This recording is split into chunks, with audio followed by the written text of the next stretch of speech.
Oh, you make me wanna talk back to you. Say it like that. If I hate you, then find someone new.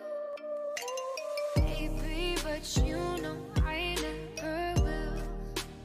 No, so I choke you down just like a pill.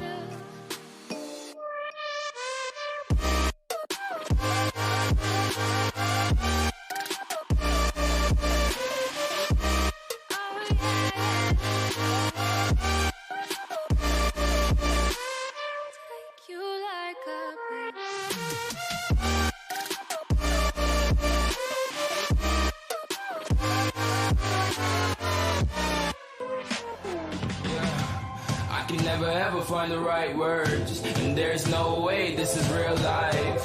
There's no telling you're the right girl, so I can only say that it feels right. It feels right, it feels right. Yeah, I can only say that it feels right. It feels right, it feels right. Yeah, I can only say that it feels right.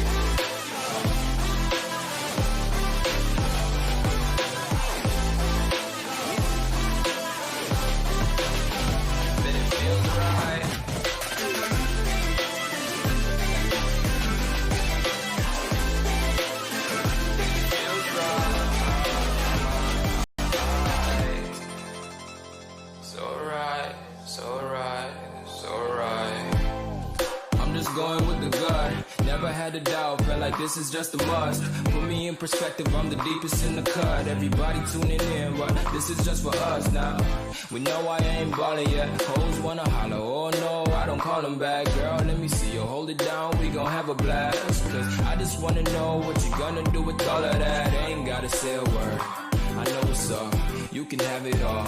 Watch me rip it off, I'll admit it, you got me feeling hella loved. Even when it's going down, know that we gon' live it up. Young shot caller, always been a baller. Know that you the one, I can feel it in my heart. Yeah, I won't stop charging, we go and come harder. I can see you and I, way beyond the stars, girl. I can never ever find the right words, and there's no way this is real life. There's no telling you're the right girl, so I can only say that it feels right. It feels right. It feels right. It feels right.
Alrighty, ladies and gentlemen, welcome back to Talking Siege, the show that delves in deep into Rainbow Six Siege and everything around it.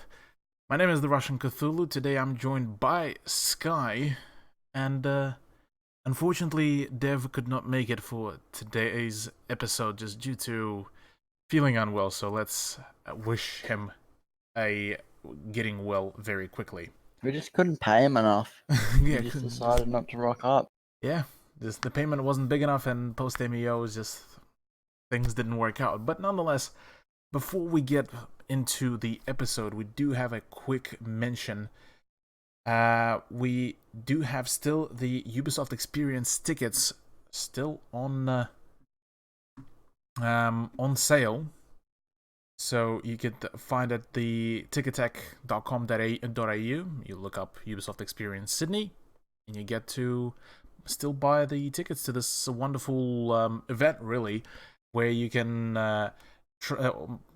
play all the newest and upcoming games, talk to the developers, meet all the favorite ANZ influencers, as well as that we'll have the charity clash between 4 Pro League teams for within ANZ competitive scene. So very, very exciting thing to witness. Roundhouse as well. And this is a quick schedule as well for everyone to see. Plenty and plenty of things to witness. Don't you think, Sky? Oh, absolutely. It's a culmination of everything Ubisoft. It's an incredible event that's been put together here. And if you like Ubisoft, then you should make sure that you get on down to this event. It's going to be incredible. It's going to be great. There really is stuff for everyone. You've got Assassin's Creed. You've got Rainbow Six. You've got the new Ghost Recon Breakpoint. You'll have some awesome panels with some of the developers of these incredible games.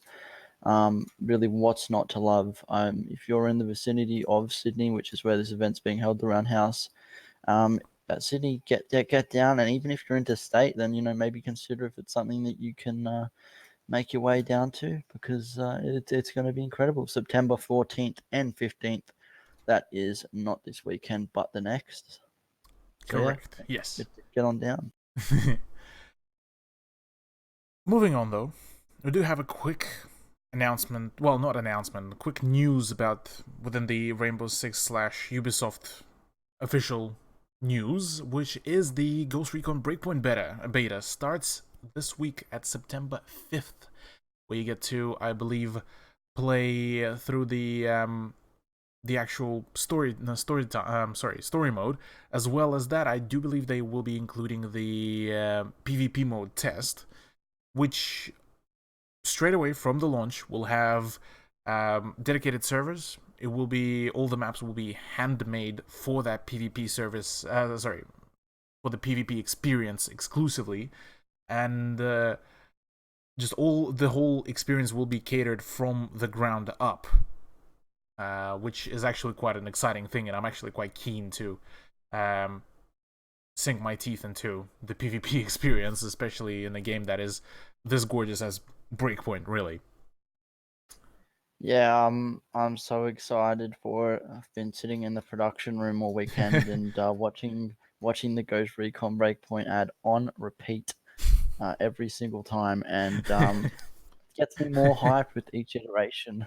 It's awesome to see, and I'm for sure going to be participating in this beta that begins on the 5th, I believe, and runs through to the 8th of September. So make sure you get in, have some fun, and like you say, Cthulhu, there again, sort of Ghost Recon games may be providing more of a co-op single-player experience, but they're also trying to cater to maybe more of the competitive sort of gaming. Maybe if you're from Siege, then this new 4v4 mode with, as you noted, Cthulhu dedicated servers, customized maps, roles, that sort of thing. Maybe this is something that might appeal to Siege players. Yeah, and considering that as well, you can also join the beta if you sign up for the free month, the first month of Uplay Plus, which is one of the newest service that Ubisoft has launched, where you can pretty much, for a small monthly fee, you can play all of the games with all of the DLCs.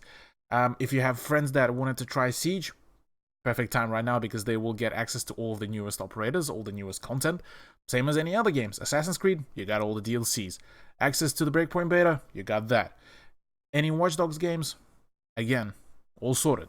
So, perfect time to try out the beta, to try out the Uplay Plus. All in all, fantastic thing. But moving on to the main, the main meal for this episode, Sky. The meat of it all. Six Masters just finished yesterday. I had an absolute blast watching it. Sky done a fantastic job observing it with MC as well. And we had a wonderful lineup of casting talent as well, which I was, to be frank, I was a little bit sad that I couldn't make it. But nonetheless, the boys did some amazing job casting the whole event. So why don't you run us through and give us like a rundown, Sky, on what is Six Masters essentially, and what is MEO for those who don't really know. Yeah, I can give it a good shot, Cthulhu. So for those of you that don't know, the Six Masters 2019 was, I guess you call it like one big event. So it culminated with the online phase, which saw 12 of ANZ's best Rainbow Six teams pitted against each other in two groups of six, Group A and Group B. And from these groups, they fought amongst each other throughout 10 play days. Yes. And from these groups, the end goal was to get into that top 4 out of 6 per group. And doing so would grant you a spot at the incredible Six Masters final live from Melbourne Esports Open. So we saw 8 teams manage to do that, being August, Rhythm, Mindfreak, ACME, Fury, and Sinister, and Fnatic and Oddity. So incredible stuff to those guys. They made it to the online to the LAN, which, as you said, what is Melbourne Esports Open? So that's what's just happened this past weekend. This is a massive, in fact, the biggest esports festival in Australasia, live from Melbourne, as the name notes. And well, this year Six Masters was lucky enough to be showcased there in the beautiful Margaret Court Arena. And, you know, it was incredible turnout. So many fans came down and watched. People flew interstate, some even from different countries internationally, which is quite incredible to see, you know, people coming on over and witnessing this awesome Siege action. Yeah. And for those also who are not really familiar with the ANZ scene, think of Six Masters as something similar to US Nationals. It's a regional kind of league / tournament of a highest standard that is being ran within ANZ, and well, so far it's been an absolute blast. So on Friday, to quickly give a rundown for everyone, by the way, for right before I'll get to it, spoilers. If you have not watched the VOD, if you have not watched the live stream and you're still planning to, probably either mute the stream if you're keen to keep supporting us, or just bear in mind. But with that out of the way, we had the first match was on Friday, Orgless versus Rhythm. Essentially one of the top teams in ANZ versus one of the runners-up for pretty sure they are from Challenger League, if I'm not mistaken. Who's this? Sorry, Rhythm. Yeah. I do believe they were in Challenger League under a different name. Yeah. Obviously, Challenger League isn't a thing right now. Yeah. Well, not yet, at least. Obviously the next one. But yeah, we saw August put up against Rhythm. Obviously, it was Rhythm's first LAN experience. August, not so much. And, you know, you could say that potentially showed through in the end result. Yeah, well, the end result being the 2-0 pretty much put Orgless at a quick quarterfinals, I believe. Was it quarterfinals? No, semifinals. Yeah. And then on Saturday we saw 3 games occur, which was Mindfreak versus Acme, Fury versus Sinister, and Fnatic versus Oddity. And boy oh boy, that was an actual a roller coaster of emotions, really, for all of those matches, because Mindfreak Acme finished up 2-1, with Acme, I believe, taking the first map to themselves, which was just, like I said, a roller coaster of emotions, because we did know that Acme was considered one of those teams that was really, really potent, but things at the end didn't really work out for the guys. But nonetheless, they've done themselves proud, really, as their first LAN appearance, even. Yeah, the Acme guys are like really really nice guys, and you know, they went really hard, like, you know, winning that first map, just by the nick of their teeth, 7-5, and then the next two maps were so closely contested as well. It was 7-4, 8-4, I believe, and it's just incredible. And I mean, well, again, we're still getting through these matches, but actually speaking to Matt Andrews after these matches, he said he's never in all of his time with the game Siege experienced a day of Siege in which any match could have gone like could and did go to a point in which it could have gone either way. Yeah. It felt, at least. And even the one game that did go, in fact, I guess this will segue into the next game, which was Sinister Fury. Even the one game that was a 2-0 was 8-6, 8-6. So incredibly close games. Yeah, unfortunately, I ended up missing the Fury Sinister due to life commitments, but yeah, it's definitely amazing to see that it was that close throughout pretty much the whole of MEO, really. And even looking at the next next matchup, which was Fnatic Oddity, it still ended up 2-1. Yes, Fnatic won at the end, but Oddity, I keep on showing more and more quite impressive performance. Actually, better yet, let me quickly chuck up the bracket that I definitely did not forget about, but we'll keep rolling with that. But yeah, no, Fnatic Oddity was one of those matchups that we heard plenty from the Oddity side, that they were preparing. Raven was talking about it for a long while, and it shows. Oddity boys managed to play very well, and that was pretty much the whole Saturday, really. And any thoughts on that, Sky? For the Saturday, I mean, yeah, I think, like I said, matches were incredibly close.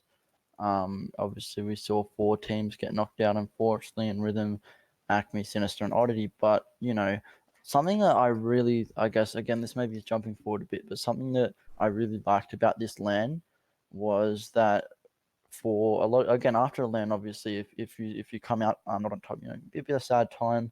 But speaking to the teams, there was a general consensus of, especially those that unfortunately didn't make it to finals, like, you know, it's fine. Like, we're really happy we got the experience, and like, oh, you guys, yeah, and they're like, yeah, they fully intend to stick together and keep grinding into the future, which is, I think, something that maybe we've seen before, where teams sort of they'll take a loss, get disheartened, and then maybe disband. But all of these teams really seem to be taking this experience on board and just looking to build upon their team, which I think is really cool.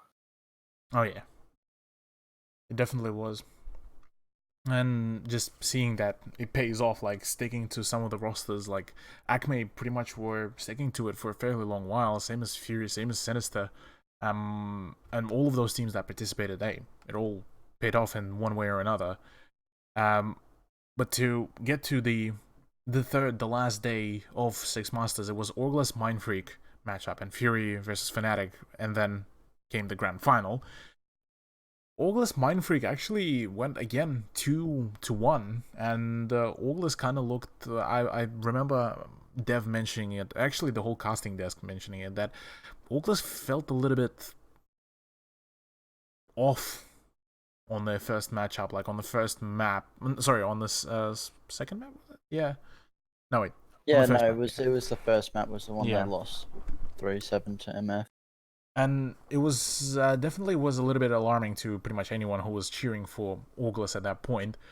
Whereas Mindfreak looked pretty well composed, all things considered, even then with the fact that they end up losing at the end. But it was a pretty well played game by them, considering the fact that they got to the semifinals as well. Yeah, I mean, got to take into account. Yeah, they won that first map 7-3, lost the next one 7-2, and then that last map went to overtime, and August won it. But that was, I think, probably one of the most weirdest experience I've had observing was the last map Villa of this series, and it was the last round. They were attacking Mindfreak were attacking Kitchen Yep. on Villa, August defending, and it was like a 4v2 or something. MF only had two players left, Yeah. and for a split second, like it looked like they were going to win the clutch. Like I think they got two kills or something. It was like 2v2. Shortly after they got beaten, obviously in that round in the 2v2, but I think it was 2v2. But like my heart was actually beating. Like it was crazy. Like just how like are they gonna do it? Yeah, I don't know how to explain it. It was surreal.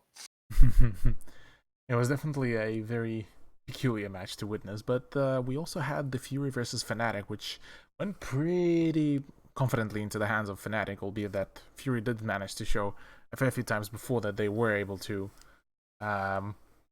showcase quite some good skill as well. Early on throughout the season, we saw them actually beat Fnatic on Cafe during the Pro League, which was quite an exciting thing to watch after, like, what, 6 rounds in a row on defense on Cafe? Which was... yeah. certainly something. Yeah, I think, yeah, is what I would say. That was the first and only 7-0 of the entire tournament. Yeah.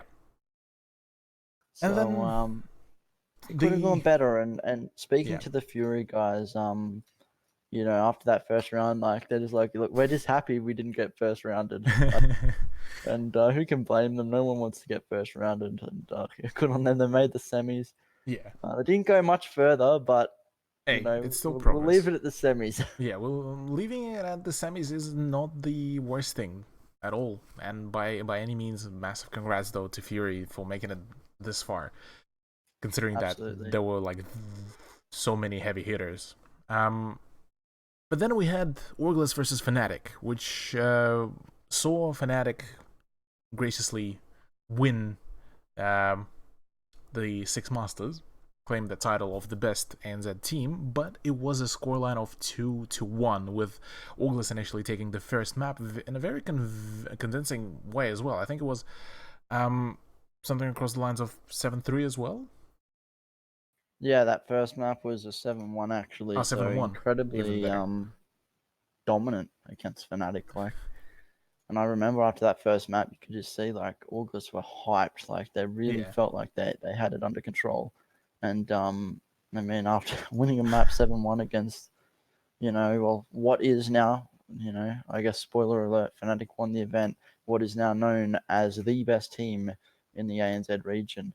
So to do that against the best team, it's certainly something to be pretty proud about. Yeah. And we also even have the highlight from the Fnatic game, where Speka actually managed to clutch up pretty well on Cafe. Pardon the quality as well, we'll quickly chuck it on without the sound for you to witness, but this was a pretty Pog moment, really. The way how Speka just... He was that close actually to losing his life as well, because that peek from Diesel was quite close. Yeah, it was. I remember observing this, and yeah, it was pretty crazy that TV managed to pull it off. And I don't know, just like the game sense to know to pull that C4. It's pretty crazy for sure. We also, for all the people that actually saw that, there was a very rare spectacle of Virtue actually smiling. So yeah, you don't see it much. You don't see, especially from that final picture with the cup. But nonetheless, we do have also the quick announcement that was followed post the final. Six Masters will be returning in 2020, ladies and gentlemen, with what is called Series 1. I believe it was Series... Split one. Split one. Yeah. So, yeah, Six Masters 2020. They've announced Split 1. It's incredible. There's not a whole heap of information out yet, other than Ubisoft Australia are committed to supporting Rainbow Six into the year of 2020. The event's going to be called, or rather, I guess the target. Yeah, I guess you call it event Six Masters 2020. Yeah, Split 1. I'm quite Get excited, hyped. really. It's just, yeah, like it's incredible. Like it's not something you see often where it's like you have an event. Normally after an event it's like, oh yeah, we'll see if we want to keep doing this. But like before the event, like, yep, you better freaking believe it. We're gonna be sticking to it. We're gonna be doing this into the future. And yeah, get hyped, guys. More Oh, yeah. information to come. But yeah, I'm really excited for it. Yeah, and for now on the esports side, that is about it. I'll let you community section that you have prepared for us. Yeah, awesome. So I've got Declassified 12. So if you guys that don't know, this is where we showcase some of the community artwork through a official Rainbow Six article called Declassified. Cthulhu, if you could do the honors of just scrolling through the Yeah. artwork here and showing everyone it, that'd be fabulous. Yeah, I mean there really is some incredible artwork here, and it's, again, as I said every time, but it's great to see that Ubisoft and Rainbow Six are really committing and showcasing the community's artwork and how awesome some of it really is. I've got to say my favorite is going to have to be the Thermite at the very, very bottom. Oh, yeah. I just thought that looked so epic, to be completely honest with you. But I mean, there's some close winners. What about you, Cthulhu? Which one is your favorite? I'm kind of tempted to say the very first one from Captain Sunstark about the kite and Doc the dog. Doc, my back hurts when I wake up in the morning. Wake up in the afternoon then. So, thanks, Doc. That's mighty helpful. It's just the face of Kai is like, oh yeah. I do love a good meme every now and then. Yeah. Yeah, that is certainly good. Nevertheless, we're going to move on now over to the top picks. We've got Mr. Cthulhu with your top pick. Yeah, so the one that I've picked this time was actually fresh off Six Masters, and it was actually a reply to Virtue's picture, and it was essentially reading, when your mom makes you take your brother to the party. And I mean, look at this. Like, this face pretty much depicts that exact feeling. Your brother, happy as heck, absolutely stoked to be everywhere, but you had your party pooped. Absolutely. And Virtue's face pretty much depicts that very thing. But Sky, how about yourself? What's your community pick this time? My community pick is going to be, I was talking to you about this before, Cthulhu, but Danny Kim is the funniest guy. If you guys want some entertainment, go to the at Melb Esports Open Twitter and just scroll through and look at the content that Danny Kim, and I believe it was Mac, for anyone who knows Mac, his cameraman, produced. It was just incredibly funny stuff. I'll let you play the video now, Cthulhu, and we'll give it a watch. Yeah. Hey, how you going? Thanks so much. No stress. How you doing? Good luck today, guys. Good luck today. Wow, this is Fnatic. This is so cool. Oh, good luck, guys. Think you'll bring it home? Think you guys will bring it home? Yeah? Oh, that's awesome. Thanks, man. Thanks, mate. I'm gonna get this frame. This is awesome. Wow. You guys having a good weekend? Enjoying your video? Yeah, nice. Thanks, mate. That's an awesome body. Thanks, man. This is awesome. This is awesome. Thanks, guys. Good luck today. Good luck this weekend. Tell you guys will win. What do you think about that, Cthulhu? Poor Magnet. I just love the music that goes along with it. Danny is just so funny. I don't know why. There's so much more just fun content about Melbourne Esports. Like, you just need to go and watch it. Danny, I'm just gonna plug this man just because Danny Kim HD on Twitter. Go give this man a follow. He is incredibly funny. He's a legend. If you want as memey as possible content of pretty serious esports events, he's your man. He will, like Danny, even when he was on our episode before on Talking Siege, he had some quite insightful stuff that we've discussed. So I highly recommend you to look it up. I do believe we have it actually on our Spotify or any other audio podcasting platforms, that episode with Danny Kim, and that was, in my opinion, like it was one of my most favorite episodes actually that I've done. But yeah, I think for tonight this is about it. Don't I you do think? actually just quickly want to. yeah. I was just plugging Danny before, Yeah. and he's actually got a podcast of his own. It's called DK365 over on his YouTube channel, Danny Kim HD. His most recent one was actually with Ben Green, who is for AKA anyone. Sandman. Yes, Ben Green Sandman. We've also had him on the podcast. He manages partnerships at ESL Australia. He's also talent for ESL Australia. You've maybe seen him around on some broadcasts. If you're a real OG, you would have seen him on some of the OG Rainbow Six APAC LAN broadcast, desk hosting, / stage hosting. He's a really cool guy, and it's so interesting to get their insights on the esports scene in Australia. Oh yeah. Nevertheless, are we good to wrap it up there, Cthulhu? Yes, I do think just about to be ready. Awesome. Well, I'm just gonna once again plug tickets to the Ubisoft experience happening on the 14th and 15th of September. That is not this weekend, but the next one. You better get on down. It's going to be an incredible experience, as the name suggests. We've got so much cool stuff to show, from the charity clash down to the Ghost Recon presentation with the Ghost Recon developers who are actually coming on down. That's going to be pretty cool. Actually, quite exciting. Yeah. Yeah, that is incredibly exciting. Get on down. There's so much cool stuff. It's based in Sydney, New South Wales, at the Roundhouse. Yeah, it's going to be a lot of fun. Get your tickets over at the link that I am going to put in the chat as we speak right now.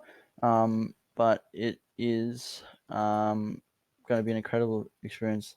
Something I maybe didn't mention before is the fact that all ticket proceeds go to Are You OK Day, which is a charity that focuses on mental health and asking you, are you okay? Which is incredible. I freaking love charity initiatives, and to see Ubisoft really getting behind this is really heartwarming. So, not only can you go down and have an incredible day, but, you can really spread the message of mental health, and that's really cool. Nevertheless, we're going to call it there. Massive thank you to the one, the only Cthulhu. For anyone that wasn't here at the start, unfortunately, Dev wasn't with us this episode due to being sick, unfortunately. But that's okay.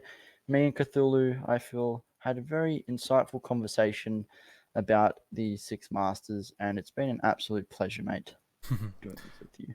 Pleasure's all mine, and yeah, I think that's about us. Indeed. So catch us next week, guys. Here, same channel, same time. If you want to catch us on Twitter, you can find out at Talking Siege on Twitter.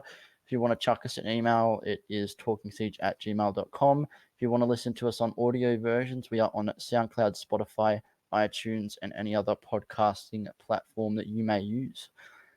That's all from us, guys, and we'll see you next time. Peace.